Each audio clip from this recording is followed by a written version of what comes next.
بسم اللہ الرحمن الرحیم صلی اللہ علی حبیبہ سیدنا محمد و والدیہ وآلہ وسلم۔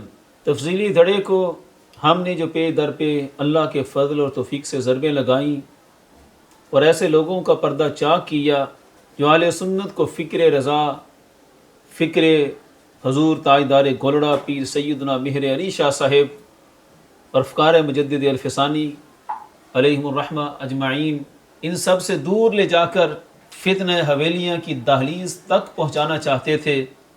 ان سب کی ناپاک کوششوں کا ہم نے اللہ کے فضل اور توفیق سے پردہ چاک کر دیا۔ اہل سنت نظریاتی طور پر اب بیدار ہیں اور وہ سمجھنا چاہتے ہیں کہ حقیقت ہے کیا۔ آج جب ہر طرف گونج ہے کہ ہم 4 دفعہ ان تفضیلیوں کی دعوت پر گئے، 4 دفعہ ان کے مراکز پر گئے اور اس کے علاوہ بھی کئی دفعہ مذاکرات ہوئے اور ہر دفعہ یہ راہ فرار اختیار کرنے میں بھرپور کامیاب ہوئے۔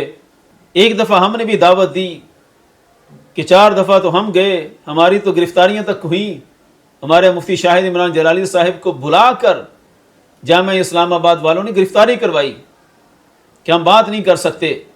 الغرض اب یہ آواز خلق نکارہ خدا بن چکا ہے کہ ان کو اپنے دعووں کو ثابت کرنے کے لیے اب سامنا کرنا ہوگا۔ بہت سے لوگ اب مزید اس میں کردار ادا کرنے کی پیشکش بھی کر رہے ہیں۔ ایک بڑا اچھا بیان سامنے آیا حضرت قبلہ علامہ مولانا کوکب نورانی اوکاڑوی صاحب کا۔ اگرچہ ان کی طرف سے بھی ہمیں کئی تیر سہنے پڑے، لیکن ہم اہل سنت کی بقا کے لیے جس طرح ہم نے ہر ایک سے کہا کہ ذاتیات کے لحاظ سے جتنی باتیں ہوئیں ہم سب سے درگزر کریں گے، ہم صرف نظریہ اہل سنت پر سب کو اکٹھا دیکھنا چاہتے ہیں۔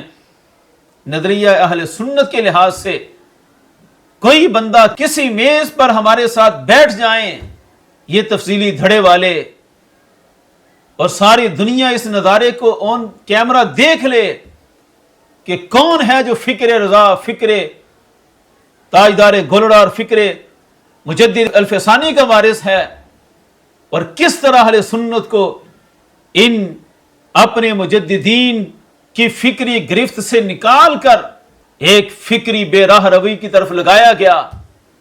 وہ بہت بڑا ریکارڈ ہے جو ہمارے پاس سارا محفوظ ہے کہ اس جرت سے اعلیٰ حضرت امام اہل سنت کو کافر و مرتد تک کی گالیاں دی گئیں، کس دیدہ دلیری سے افضلیت سیدنا صدیق اکبر رضی اللہ تعالیٰ عنہ کے قطعی ہونے کو مشکوک بنا کر حضرت مجدد الفسانی لہرامہ پر واردات کی گئی، اور کس انداز سے لفظ خطا کو گستاخی قرار دے کر حضور تاجدار گولڑا کی تمام کتب سے اعتبار کو اٹھانے کی کوشش کی گئی۔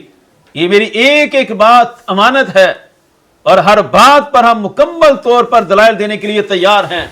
جہاں تک قبلہ کوکب نورانی صاحب کے اس لیٹر کی بات ہے، اور انہوں نے اپنے ویڈیو پیغام میں بھی اعادہ کیا کہ میں ہر طرف جاؤں گا، ہم سب سے پہلے ان کی بات کو ویلکم کرتے ہیں۔ اور تھوڑا سا میں تاریخ بھی دہرا دوں کہ اصل ہمارا موقف ہے کیا۔ سب سے بڑا مسئلہ یہ ہے کہ ایک بہت بڑے طبقے کو ہمارا موقف نہیں ابھی تک سمجھ لگا۔ ہمارا موقف یہ ہے کہ قبلہ جلالی صاحب نے روافظ کے رد میں ایک دفعہ جو لفظ خطا بولا اور اس کی مراد ظاہر کر دی کہ اس سے مراد صرف اور صرف خطا اجتہادی ہے، اس پر جتنا بھی شور برپا ہوا اہل سنت کے اصولوں کے مطابق اس شور کی کوئی حیثیت نہیں۔ ہاں، جب اصرار ہوا ہمارے قائد نے اہل سنت کی بقا جس میں سمجھی اور سنیوں کے لیے جو بہتر پیغام سمجھا، اس مقصد کے پیش نظر ہمارے قائد امام جلالی زدہ شرف نے الفاظ بدل کر موقع پیش کرنے کا اعلان کر دیا تھا، اور یہ اعلان کر دیا تھا کہ آئندہ سے نہ خود بولیں گے نہ کسی کو بولنے کی اجازت دیں گے۔ ہم اپنا موقف روافظ کے رد میں جب رد کی نوبت آئے گی تب کہیں گے کہ سیدہ پاک رضی اللہ تعالی عنہا کروڑوں شانوں کے باوجود معصومہ نہیں، اور سیدنا صدیق اکبر رضی اللہ تعالی عنہ مسئلہ فدق میں ظالم غاصب نہیں۔ یہ ہے ہمارا موقف۔ ہم نے تو اسی وقت اعلان کر دیا تھا ہمارے قائد نے تو کھلے لفظوں سے یہ اظہار کر دیا تھا کہ ایک دفعہ جو بیان کر دیا اس سے ضرورت پوری ہو گئی، روافظ کے اوپر جو ضرب کاری لگانی تھی وہ لگ چکی۔ ہم آئندہ کے لیے محتاط الفاظ میں بھی اپنا موقع پیش کرتے رہیں گے۔ اب مسئلہ یہاں پر اڑ گیا کہ راجی معین رجوع سننے کے جو بڑے مشتاق لوگ ہیں وہ ابھی تک اڑے ہوئے ہیں کہ رجوع ہو رجوع ہو رجوع ہو، جب تک اس جرم کی حیثیت کا تعین نہیں کرتے رجوع کس بات کا؟ الفاظ بدلنے کا مسئلہ تھا تو ہمارے قائد نے تو خود اعلان کر دیا، لیکن اس لفظ پر اگر گستاخی کا لیبل لگا کر رجوع چاہتے ہیں تو پھر اہل سنت کے ان تمام مشائخ کا بھی فیصلہ کرنا ہوگا کہ جنہوں نے لفظ خطا، لفظ غلطی انبیاء کے لیے استعمال کیا، اعلی حضرت نے استعمال کیا، حضرت مجدد الفسانی نے استعمال کیا، سیدنا پیر مہر علی شاہ صاحب نے استعمال کیا۔ ابھی تو ہم ان سب کو صرف تاجدار گولڑا کی عبارات بار بار دکھا رہے ہیں، ورنہ یہ تو تمام ائمہ کا موقف ہے۔ مسئلہ تو یہاں پر تھا کہ ان مخالفین کا ایک ہی مطالبہ ہے کہ اسے گستاخی مان کر رجوع کیا جائے۔ میری بڑوں سے بات ہوئی، ہم نے کہا آپ اس کی شرعی حیثیت کو ثابت کر دیں، آپ اس پر حرام کا فتویٰ لگاتے ہیں، کفر کا لگاتے ہیں، گمراہی کا لگاتے ہیں، تعین تو کریں۔ بغیر تعین کے، بغیر جرم کی نوعیت کو ثابت کرنے کے رجوع کا مطالبہ محض شوق طفلاں ہے، اور شوق طفلاں کی تو کوئی اہمیت نہیں۔ اب یہ تھا ہمارا موقف۔ آج کوکم نورانی صاحب بڑی اچھی بات ہے، درد دل لے کر میدان میں آنا چاہتے ہیں۔ میں بھی کچھ تاریخ یاد دلا دوں کہ جس وقت یہ مسئلہ اٹھا تھا اس وقت جناب چونکہ بہت ایکٹیو تھے، اور آپ کو یاد ہوگا کہ آپ نے ایک بہت بڑے مفتی صاحب سے رابطہ کیا ہوا تھا، اور ان کا آپ سے وعدہ تھا کہ ایک جلالی صاحب کے نمائندے ہمارے پاس آ رہے ہیں، وہ بات چیت کر رہے ہیں، تو اس کے بعد ہم اپنا فیصلہ سنائیں گے۔ اس وقت بھی بندہ نچیز ہی تھا جو اس عظیم ہستی کی بارگاہ میں پیش ہوا، اور آپ کی کال آئی، پھر آپ نے مجھ سے بات کی، میں ہی تھا جس سے آپ کی بات ہو رہی تھی۔ اس وقت بھی ہم نے کہا تھا جہاں تک الفاظ کا مسئلہ ہے، الفاظ قبلہ قائد محترم خود تبدیل کر دیں گے، لیکن مجھے افسوس ہے کہ آپ نے شرعی حدود اور سارے قوانین کا مطالعہ کیے بغیر ہی مجھے فوراً کہا کہ اب الفاظ کی تبدیلی کو چھوڑیں۔ اب وہ پہلے تو پوری قوم سے معافی مانگیں کہ انہوں نے ہماری بات نہیں مانی، پھر وہ توبہ کا اعلان کریں کہ اند اللہ میں توبہ کرتا ہوں، جرم بہت بڑا ہو گیا۔ کس بات سے توبہ، کس بات سے قوم سے معافی؟ بالغرض گالیاں تو انہوں نے دیں، جرم تو انہوں نے کیے، لیکن معافی کے مطالبے ہم سے ہوتے رہے۔ آج یہ میں سارا کچھ ایکسپوز کر رہا ہوں کہ پیچھے ہوتا کیا رہا ہے۔ ہم اس وقت بھی کہتے تھے کہ الفاظ کی تبدیلی کا مسئلہ حل ہوگا، ہمیں مت سمجھا جائے کہ ہم اس کو بار بار دہرانے کا، اعادہ کرنے کا سبق پڑھاتے ہیں۔ ہم نے تو جو ضرب کاری لگانی تھی ہمارے قائد نے لگا دی۔ مسئلہ صرف لفظ خطا کا نہیں ہے، یہ تفصیلی دھڑے کو اچھی طرح پتا ہے۔ مسئلہ اصل یہ ہے کہ یہ جو عرصہ 30 سال سے اپنی خفیہ واردات کو جاری رکھے ہوئے تھے، جو اعلیٰ حضرت اور مجدد الفسانی کے خلاف یہ اپنی واردات کو مضبوط بنا رہے تھے، یہ محمود شاہ ہزاروی کے خلفاء جس پر تمام اکابرین امت اہل سنت کے تمام اسلاف کا فتویٰ تھا کہ وہ پکا رافضی ہے، یہ اس کی نظریات کو اندرون خانہ پروموٹ کر رہے تھے۔ بس ہم ہی تھے اللہ کے فضل سے جو ان کی راہ میں رکاوٹ بنے، سینہ سپر ہو کر ساری گالیوں کے طوفان کا سامنا کرنے کے لیے کھڑے ہو گئے۔ ادراک انہیں کامل ہے کہ ہم جھوٹے ہیں، صرف یہ ہے کہ پروپیگنڈے کی بنیاد پر انہوں نے سوچا کہ جس طرح بڑی بڑی دنیا کی دکانداری چل گئی، ہم بھی پروپیگنڈا کر لیتے ہیں کہ گستاخی ہوگی، گستاخی ہو گئی۔ کسی طرح قبلہ قائد محترم امام جلالی سیدہ شرفہ کی شخصیت کو مشکوک بنا کر اہل سنت کو امام جلالی کے افکار اور پیغام سے دور کر دیں، اس مقصد کے لیے سارا ڈھونگ رچایا گیا، اور یہ اس واردات میں مسلسل آگے بڑھ رہے ہیں۔ افسوس تو ان پر ہوتا ہے جن کا دعویٰ ہے کہ ہم رضا والے ہیں، لیکن نام ان کا لیتے ہیں جنہوں نے اعلیٰ حضرت کو اتنی گالیاں دلوائیں۔ آپ نے آج بھی ریاض شاہ کو بڑا محترم لکھا، چلیں ہم اس کی بھی آپ کو آزادی دیتے ہیں لیکن ایک دفعہ اس سے حساب تو لیں کہ چمن زمان کو ہڈی ڈال کر محرف کون کی تحریر میں اعلیٰ حضرت کو گستاخ، مرتد، کافر، کتنی کتنی گالیوں کا حساب کون دے گا؟ کس نام کی رضویت ہے؟ فکر رضا، عشق محبت، اعلیٰ حضرت کے نعرے کہاں گئے؟ آج بھی یہ لوگ محترم ہیں آپ کے نزدیک، اور یہ گالیاں دلوانے والا یہ ریاض شاہی تھا، اسی کی تائید میں اس نے اعلیٰ حضرت کو گالیاں دی۔ الغرض ہم پھر بھی فضا کو ٹیبل ٹاک پر لانے کے لیے ہر طرح کے لیے تیار ہیں۔ آپ نے اعلان کیا، میں آپ کو موسٹ ویلکم کرتا ہوں کہ آئیں مسئلہ حل کریں اور اپنے قول پر قائم رہیں کہ جو نہیں آئے گا ہم اس کے بائیکاٹ کا مکمل اعلان کریں گے۔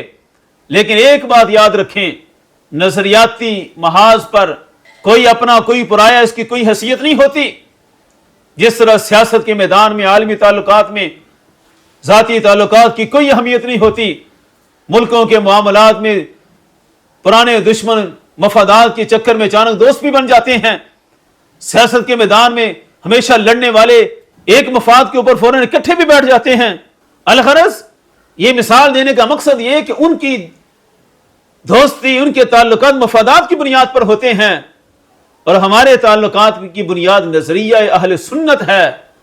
اگر نظریاتی طور پر ہمارے ساتھ متفق بندہ دنیا کے کسی کونے میں بیٹھا ہے، الحمدللہ وہ ہمارا بھائی ہے، اور ہمارے نظریے سے ٹکرانے والا ہمارا دیرینہ ساتھی بھی اگر ہمارے نظریے سے ہٹا ہے، اور ایسی مثالیں موجود ہیں، ہمارے ساتھ اتنے قریب رہنے والے، ہم نے ایک آن میں انہیں ہمیشہ کے لیے خیر آباد کہا۔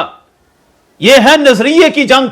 آپ کے ساتھ کسی کا اچھا تعلق ہے، کوئی اچھا آپ کے ساتھ برتاؤ کرتا ہے، لیکن وہ نظریہ اہل سنت کو وفادار نہیں ہے، تو مت سمجھیں کہ میرا ذاتی تعلق ہے اور آپ سے کوئی دور ہے، کوئی نشست نہیں بھی ہو سکی، لیکن نظریہ اہل سنت میں وہ آپ کے ساتھ متفق ہے، تو حق یہ ہے کہ وہی آپ کا اپنا ہے اور آپ کے ساتھ بیٹھنے والا آپ کا غیر ہے۔ یہ باتیں بڑوں کو چاہیے تھا کہ وہ ہمیں سمجھاتے، لیکن ہم بڑوں کی بارگاہ میں ادب سے گزارش کرتے ہیں کہ اس طرح پیغام کو لے کر آگے چلیں۔ قصہ مختصر، آپ نے کہا ہم ہر ایک کے پاس جائیں گے اور ہر ایک سے حساب لیں گے۔ کوئی ایسا بندہ پیش کریں کہ جس نے ہماری طرح ہر میدان میں اپنے آپ کو پیش کیا ہو۔ جتنا الزام ہم پر لگایا گیا، کس میدان میں ہم نے اپنے آپ کو پیش کیا کہ یہ ہمارا موقف ہے، یہ ہمارے حوالہ جات ہیں، ان کے مطابق ہم پر فتویٰ لگاؤ۔ آج تک کوئی آیا سامنے کرنے کے لیے؟ ہر میدان سے بھاگ رہے ہیں۔ اب 26 دسمبر کی گونج پورے عالم میں پھیلی ہوئی ہے۔ حق یہ ہے کہ یہ تفصیلی دھڑا اپنا وفد تیار کر کے بھیجے مرکز صراط مستقیم اور اپنے دلائل پیش کرنے کے لیے سامنا کریں، لیکن یہ کبھی بھی سامنا نہیں کرتے۔ آخر یہ تو آپ کو شناخت ہونی چاہیے۔ باقی آپ نے اچھی خواہش کا اظہار کیا کہ میں سب سے مذاکرات کر کے بڑوں کو ملانے کی کوشش کروں گا۔ جو اختلاف کچھ عرصے سے آیا ہوا ہے، اس کے لیے میں کس قدر رنجیدہ ہوں، کس قدر دکھ ہے مجھے، اور میں اس کے لیے کیا کیا کر رہا ہوں یہ میں جانتا ہوں، میرا خدا جانتا ہے۔ تاہم ہماری کوشش ہے کہ یہ دونوں حضرات مل بیٹھیں۔ جن دو کے لیے آپ کہہ رہے ہیں، میری کوشش ہے کہ ان دونوں کو بٹھا دیا جائے، یہ آپس میں ایک دوسرے سے دلائل پر بات کر کے کسی فیصلے پر پہنچ جائیں، ان کی فیصلہ کن ملاقات ہو جائے، اور اگر یہ فیصلے بیٹھنے کو تیار نہیں تو باقی ان کے بارے میں جو ان کی اب تک باتیں ظاہر ہیں کوئی متفقہ موقف بیان کر دیں۔ جن بڑوں کا تخیل آپ نے پیش کیا، دل کے بہلانے کو غالب یہ خیال اچھا ہے، تھوڑی تاریخ ہم بھی بیان کر دیتے ہیں کہ اسی خواہش کا اظہار قبلہ مبلغ اسلام علامہ قمر الزمان آدمی صاحب نے بھی کیا، اللہ ان کی حیات میں برکت عطا فرمائے۔ وہ ایک ہستی ایسے تھے جن کا ہم دونوں دڑے بڑا احترام کرتے ہیں۔ قمر الزمان آدمی صاحب ہمارے نزدیک انتہائی محترم شخصیت ہیں۔ برطانیہ سے انہوں نے طویل فون کیا، وہ سارا ڈائلاگ بھی بندہ نچیز کے ساتھ ہی ہوا تھا۔ ہم نے ان سے بھی کہا تھا کہ حضرت آپ جس مقام پر ہمیں بٹھانا چاہیں گے ہم بیٹھنے کے لیے تیار ہیں۔ انہوں نے کہا عرفان شاہ کو میں قائل کروں گا، اس کی کیا ضرورت جو میری بات نہ مانے، اور عرفان شاہ واقعتاً ان کا بڑا احترام کرتا تھا، لیکن اس مسئلے پر آ کر عرفان شاہ نے ان کے ساتھ بھی بدتمیزی کر دی. وہ ہمارے قائد اہل سنت امام شاہ احمد نورانی صاحب علیہ رحمہ کے دیرینہ ساتھی اور اتنی محترم شخصیات کے ساتھ بھی عرفان شاہ نے آداب ملحوظ نہ رکھے. ہم نے طویل مذاکرات میں ان کی ہر بات کو تسلیم کیا تھا، لیکن وہی بات کہ ہم کسی کی خواہشات پر اپنا فیصلہ نہیں دیں گے. ہمیں کوئی ہمارے اسلاف کی کتب سے سمجھا دے کہ گستاخی ہے، آن کیمرہ آن دی ریکارڈ، پھر ہی آگے بات چلے گی. اب یہی گزارش آپ سے ہے. آپ نے کہا میں دونوں سے ملوں گا، اس شخص سے سلام لی تھی تو بڑا طوفان بدتمیزی اٹھ گیا. آپ لے لیں سلام، ہماری طرف سے کوئی طوفان نہیں ہوگا، لیکن سلام لے کر اسے قائل کریں کہ فتوی بریلی میں جو 22 نکات ہیں ان کا جواب دے، اور ہمارے اوپر جو الزام لگایا اس کو ثابت کرنے کے لیے میدان میں آئے. اپنے چیلے چاٹوں جن کو لانا ہے لائے، سامنا کرے، اور ان پر جو الزامات ہیں کہ وہ محمود شاہ ہزاروی کی قبر پر جا کر اس کے فتنے کو زندہ کرنے کا مشن لے کر نکلا ہے، اس کا بھی حساب دے. آپ ضرور جائیں، لیکن جو آپ نے ایک بہترین ارادہ کیا ہے وہ سدا یاد رکھنا ہے کہ جو نہیں مانے گا پھر اس کا بھرپور بائیکاٹ بھی ہوگا. عرفان شاہ کو لانا آپ کی ذمہ داری، ہم ہر وقت تیار ہیں. ہم تو ہر میدان میں ساری دنیا جانتی ہے، کوئی بولے صحیح، انشاءاللہ اللہ کے فضل سے ہماری طرف سے کبھی ڈھیل نہیں ہوگی. لیکن اگر وہ نہیں آتے پھر آپ کا بھی پتہ چلے گا، آپ کے اخلاص اور آپ کے قول کا بھی امتحان ہوگا کہ آپ نے اپنے قول پر پورا اترنا ہے، اور ایسے لوگوں کا بائیکاٹ کرتے ہوئے اہل سنت کو ان سے بچنے کی تلقین بھی کرنی ہے. اور ہم ہر وقت اپنے موقف کو پیش کرنے کے لیے تیار ہیں.